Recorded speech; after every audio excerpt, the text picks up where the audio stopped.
What's going on, people? It's Ken Jackson here. Welcome back to the fourth dimension, where we give you the good, the bad, and the unnecessary. Hey man, I hope you guys are doing well today. If you need anybody to listen to you, you know what to do. Hit me up, leave a comment, whatever you got to do. Hey, don't disappoint yourself. Don't let yourself down, man. We're going to get through this together. Look, today we got this 2021 fresh redesign, right? 2020 was the last year before they redesigned it. So this fresh 2021 redesign, SL all-wheel drive, comes with a lot of features actually. If you don't know what the SL stands for, it's for standard luxury. Let's hop into this review. All right, we back at it. We kicking things off with the key fob. Like I said, it's 2021. This is not the new key fob. Slide that switch, pull out your key. This one comes with remote start, unlock, remote start, lock, unlock, hatch release, and the panic button. Simple. It's not a bad key fob. The new one does look a little bit better, but there is some flaws to it. I think it's a little more fragile. There's one little silver piece on a new key fob that is liable to break easily, and I think that is a problem. So, like I said, 2021 Nissan Rogue. This is brand new redesign. Not brand new as in the vehicle is brand new, but brand new as in 2020 it looked a little different, and this is when they first redesigned it. And you know, I would usually say wait until the last model year. So if you really want a Nissan Rogue, you want it to be reliable, all the kinks are ironed out, go for the 2020. You never get a fresh redesign, but we're gonna go through everything on here, talk about how it drives, talk about how it looks, how's the interior holding up. Would it be okay to get, you want this body style, but the newer ones come with the 3-cylinder engine and you're not sure about reliability, but you do love this body style. Let's go over some things real quick. We got incandescent bulbs in the back. I do like the taillight design. I like how it wraps around onto the tailgate or the hatch. We have one exhaust tip. We got chrome all over this. You know, they think luxury and chrome go together. I don't know why. So we got your kick plate. Well, I'm not gonna call it a kick plate. I forgot what it's called. But you know, you set stuff up here to keep from damaging the actual bumper. Got Nissan and chrome along with Rogue and your SL all-wheel drive logo. Wipers, third brake light. Gas tank on the right. It's usually on the left, but for this one, for the Rogues, it's on the right. The rims, the wheels, they look a little better. Not too shabby, not too bad, you know. They are 19s, so look pretty decent to me. I don't know if I dig this though. This little fake black stuff. I don't know if I dig that. We have unlock buttons on all 4 door handles. Press that button to lock it or unlock it. I like that. We have a strip going all the way across. All the way across. That's right. Put it all the way across. That's good. That's good. We got some curves right here. And then we have a sharp edge. It was not too sharp, but we have an edge right here. And it humps into the wheel. And then we have the arches. We have the curves underneath the tail light. All the way around here. More curves right here with an edge, a smaller edge like you see on the side panels. We have the arch going all the way right here. You have a curve, another curve that's lifted up to give this more room. So this black molding, and then you got chrome right here, which is sticking out a little bit. I don't see the point of it, but I get it. But I also don't see the point of it. I feel like they're doing the katana blade. I don't feel like that. They are doing the katana blade. I was gonna say I feel like if the bottom window was chrome along with that, that would be nice, but I see they got chrome up top. And by katana blade, I mean how the new Nissan Z is. It's just a long blade going up top. Looks like a blade, and then the bottom is blacked out like how this Rouge is. More wheel arches. This is actually kind of like a sparkly white, so like a pearl white, but you cannot tell because we are deep in the sun and this thing is dirty. We also have your cameras for your parking sensors. More parking sensors on the front and the rear. Little fog lights down there. Your daytime running light is LED along with your headlights. Got more of that black rubber, and then down here is actually gray for some reason. I don't know why. Why couldn't it just be black? But anyway, or chrome. A little bit of chrome down there wouldn't hurt. You already got the chrome on the sides, and the V-Motion grill has the chrome. We got some air ducts on the side. We got more of that. It's like a hook, you know. It's kind of like a heart, a straight heart, like a square, basically. I don't know. Excuse me. So we have an indentation right here with the headlight. I see what they're doing with the design. Okay. So follow my finger. It's literally like that. It's like an alligator mouth, kind of, you know, without the curve on it, without the little pivot on it, you know. Same thing on this side. Another vent. Yes, it actually goes through. There is no end. It actually goes through, if you can see that. Same thing on this side. Long strip. Same exact thing. Let's talk about some of these specs though. Your cargo area. Tap that button, automatically opens. We have a button to close it and to lock it. We've got your handle right here. You got some nice space back here. 2 tiers. You have this first one, and then underneath that you have your spare. You can actually move these up and down, the back part to be exact, or you can take it out completely. But there is that flat space. You can actually put this down there, put the shelving at the bottom, or leave it up top to leave a little room up there, you know. So that little indentation, this one has it too. You can put it down here. If I can do this with one hand, it has locks on it. Okay. Little locks, you can pull that back. You got the books right here, so yeah, you get what I'm saying. Just to give a complete and full demonstration, move these books, papers. There you go. So theoretically, technically, it's 2 tiers. You can have it as a shelf and have something underneath it, or take them out, or just lay them flat. So we got that set up. We have your jack over here. We have your jack over here. We have a lever to fold the seat down, and to fold that seat down with both seats up. Your cargo volume, you're getting 36 cubic feet. If you fold them down, you're getting around 72 to 79. Press this button, close the hatch. Or close the door, the hatch, whatever you want to call it.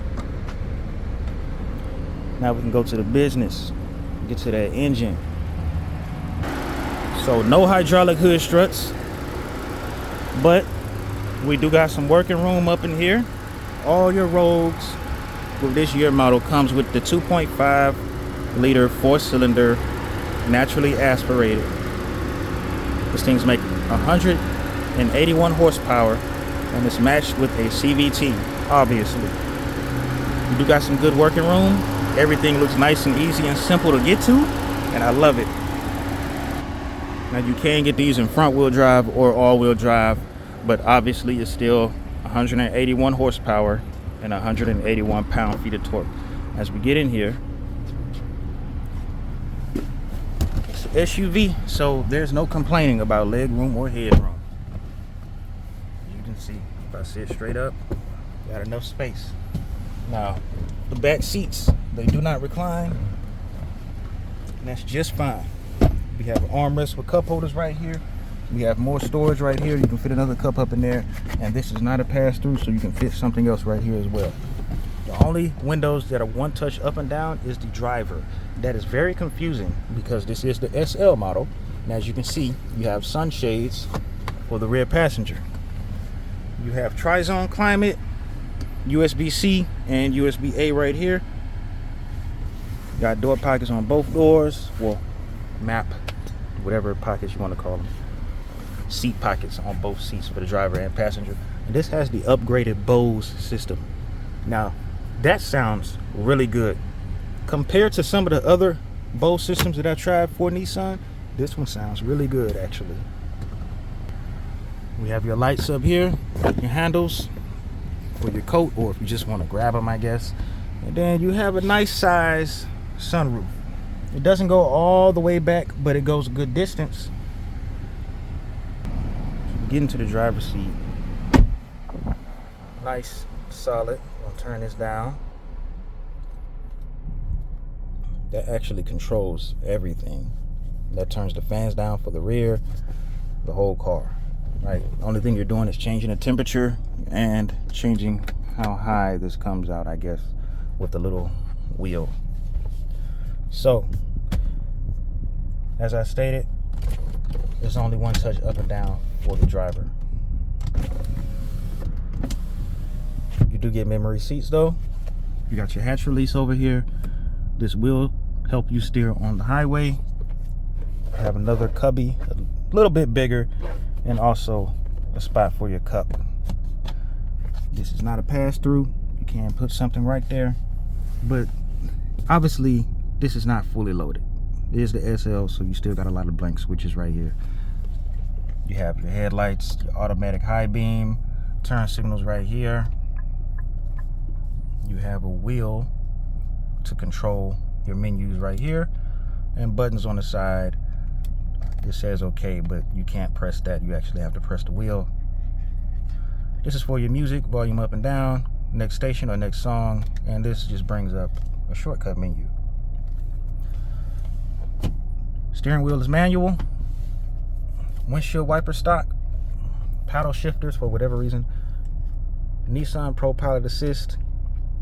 Like I said, it does steer for you on the highway, and it has adaptive cruise control, so you set your distance and you just let it do its thing. Do we get extended clips up in here? Yes, we do. Yes, we do. That's a halogen bulb though. That's okay. Sunglass holder. No home link. Controls for your sunroof. More halogen bulbs or incandescents. And that's about it for up there. One thing that I do like about having a CVT is there's more storage.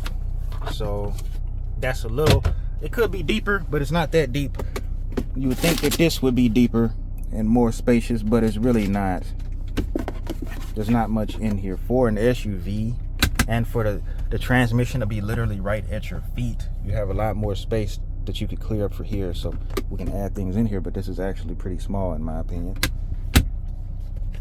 If we go through these menus, we got your compass, we got a blank screen, your calm screen or whatever. We have your average speed, your average MPG, your average mileage, your tire pressures. I don't know why that one's so high. We have your all-wheel drive settings or display. You have your navigation compass. You got whatever's music playing. We have your safety features. That's for your cruise control, speed limit sign. And we have your settings. You can go through everything and change this stuff. Add what you want to the screen, take away what you want. Most of this stuff is turned off. Eco mode, tire pressure, your maintenance. And it does it. You press the button and it does it. There's not any lag up in here at all. press the button and it just goes. And I've never had a problem with any of the Nissan screens that are like this. The infotainment is also upgraded in the SL. The screen is a little bit bigger. There's a little bit more graphics, so it's more detailed. It looks better. Now, this is actually a plastic cover that's on here. So if you see these lines and stuff, these fingerprints and these lines on here, this plastic cover can actually peel off. But obviously you can just wipe these off, but you're going to be touching the screen a lot. But also the good thing about Nissan is you can use this to control the menus, so you don't have to touch the screen as much. You have the dimmer, next song, previous song, got your audio if you want to change the source or switch connections. You have your menu. Like I said, this does have navigation. If I go back, this does have navigation, your backup camera, the forward-facing camera with your parking sensors, your bird's eye view camera as well. Go back to the menu, go back to your settings. That's about it. That's really all you need. And it's quick. It's not too complicated. It's quick. There's not too much stuff on the screen that's gonna make this lag. So like your climate controls are not popping up here. All the extra stuff isn't popping up here. It's just what you need: your music, your navigation, and your connections. Your maintenance is on your main screen, your dashboard, your speedometer or whatever, and everything else is over here. And this is all you need, and it's real quick. As I stated, you have tri-zone climate, and you have heated seats. You have heated steering wheel, and no wireless charger. You do have space down here underneath, and you have this shifter that I'm not, it doesn't do anything for me. I don't care about it. It's there. The car drives. I'm fine. You have a 12 volt. You have electronic parking brake, your auto hold, your 2 cup holders, and your drive mode selector. So we have off-road, snow, auto, eco, and sport. I still don't get the thing of adding paddle shifters to an SUV that's not something that's supposed to be a sport SUV, you know? I know SUV is a sport utility vehicle, but come on. If something has a CVT or is obviously a family vehicle, why'd you bother with this? There's a manual mode in here, but still. This thing is getting great gas mileage, especially for it to be an SUV and all-wheel drive, because it has more weight to it. You're getting about 26, and it's at a quarter of a tank. We still have 102 miles left, so it's doing pretty damn good.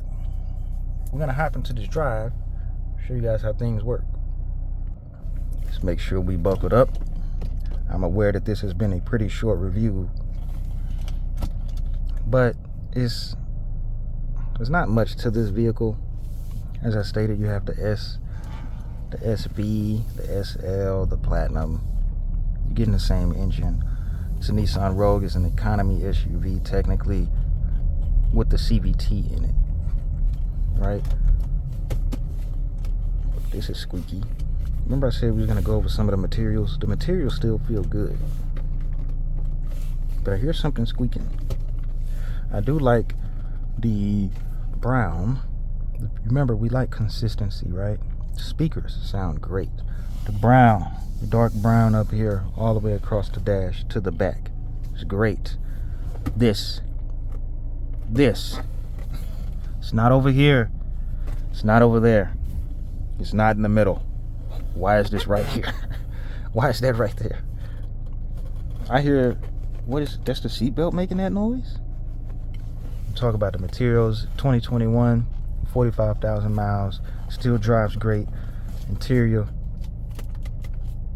feels good.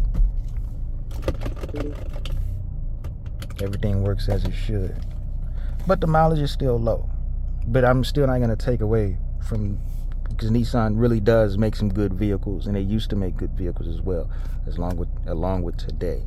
Regardless of how you want to, the CVT, however you want to handle that situation, regardless of how you look at it, they still make some good vehicles. They make some damn good engines, some damn good looking cars. I cannot lie to you. For the price that they are, and to be economy cars or low budget cars, they look pretty good. When you compare them to other stuff, yes, the interior quality in here is far, not too far, but it is far above what Honda and Toyota does. Reliability aside, don't worry about engine, transmission, reliability. All I'm talking about is the interior quality. Way better. Way better. I do not like the RAV4. I do not. The CRV is a little bit better. A little bit better than the RAV4. But this is better than both of those. This feels more comfortable. There's more leather in here. There's a lot more features, and you're gonna get a lot of mileage out of this without much issue. This flat bottom D-shaped steering wheel, that helps a lot with bigger people or taller people. One thing I will point out is that I do not like the dead pedal. The dead pedal where it's at, I don't like it. I feel like, well, I know I don't have enough leg room. If I needed to spread my legs, we all need to spread our legs every now and then. If I need to spread my legs a little bit more, I cannot get that. The location of the dead pedal, and it's just a big wall right there attached to it. There's usually a dead pedal and then a space and then a wall, but not for this. So I'm squeezing my legs a little bit. This is, if I put my foot all the way over here, I'm touching the wall, which makes me uncomfortable. If I have my foot right here, then my legs are squeezed in, and when I'm on the brake like now, it's a little bit more awkward. But it's not a huge complaint, you know. You got electronic seat controls for the driver and the passenger. Lumbar support.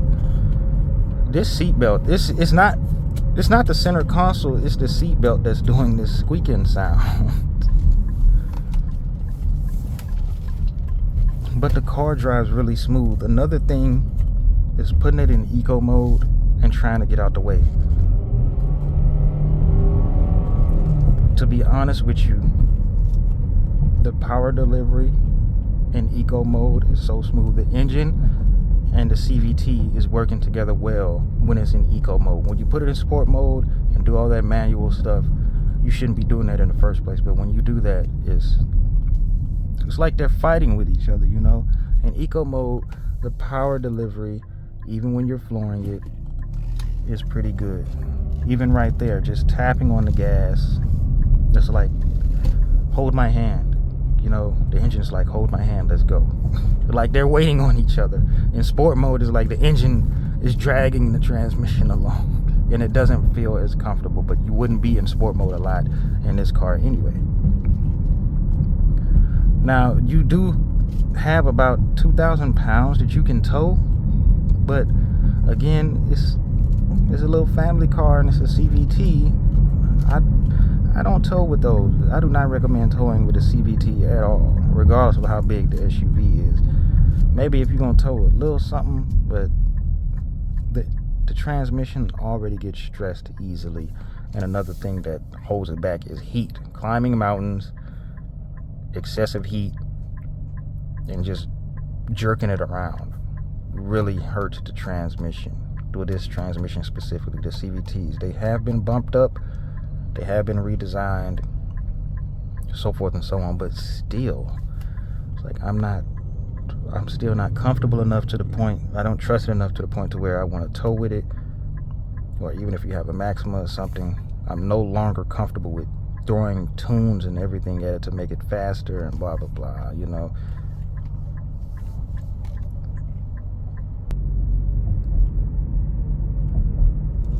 So we're still in eco mode.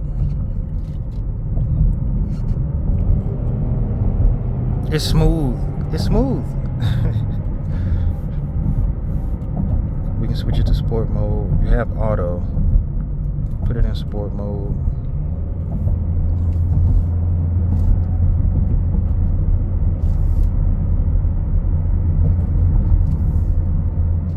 Ooh, look at that line. Good thing we not going that way. Lord Jesus. So, like I said, you do have manual mode.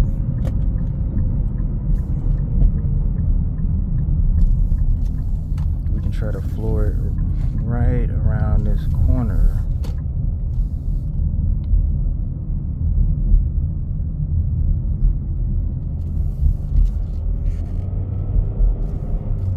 Third gear, that doesn't count. You got to be in a proper gear. We're gonna leave it in sport mode, but let it do the gearing itself real quick.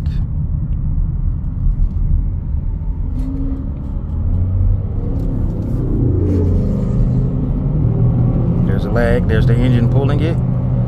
The CVT is catching up with it.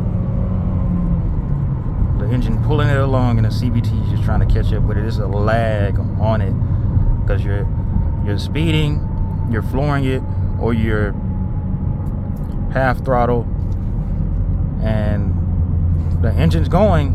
It just needs the CVT to catch up with it.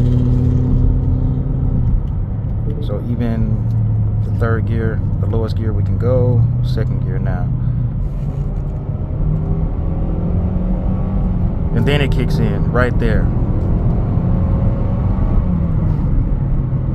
So it's still kind of smooth, but you can tell the engine's just dragging it along, you know, just dragging the transmission along. Like, come on, keep up.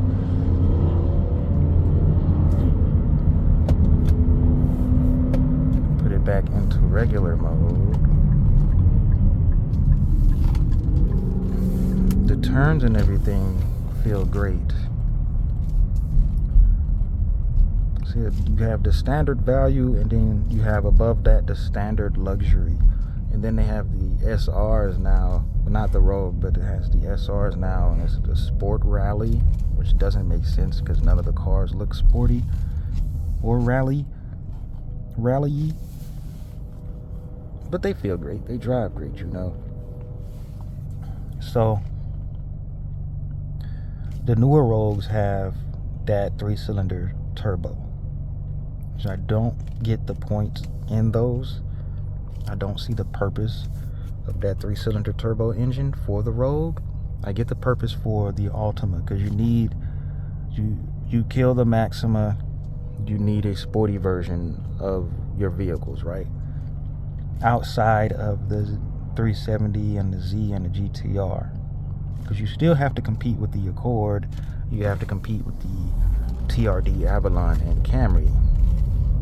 So you come on along with the Ultima VC Turbo, which is an okay car. It's an okay engine. It feels pretty good, drives pretty good. The power isn't there if you ask me, but it's still pretty good. I don't understand the purpose of that 3-cylinder turbo being in this car or in this SUV.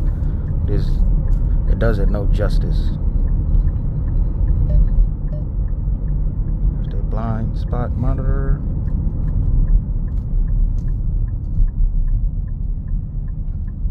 But yes, and they've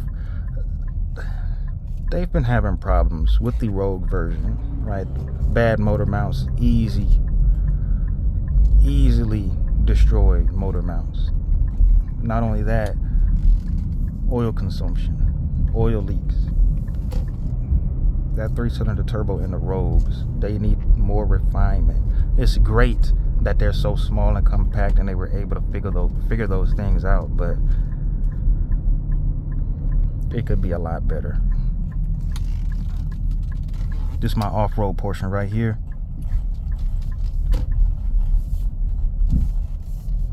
Okay. Nah, I'm joking. I'm joking. That's about it for this review, though. This thing is well equipped. The SL all-wheel drive. It is well equipped, and It feels great to drive, man. You sit up high, you got the space for it, you got the room, the leg room. Aside from me being a taller person, I don't necessarily have the leg room that I would want, but it still feels great. I'm gonna hop into this POV drive. I will catch you guys next time.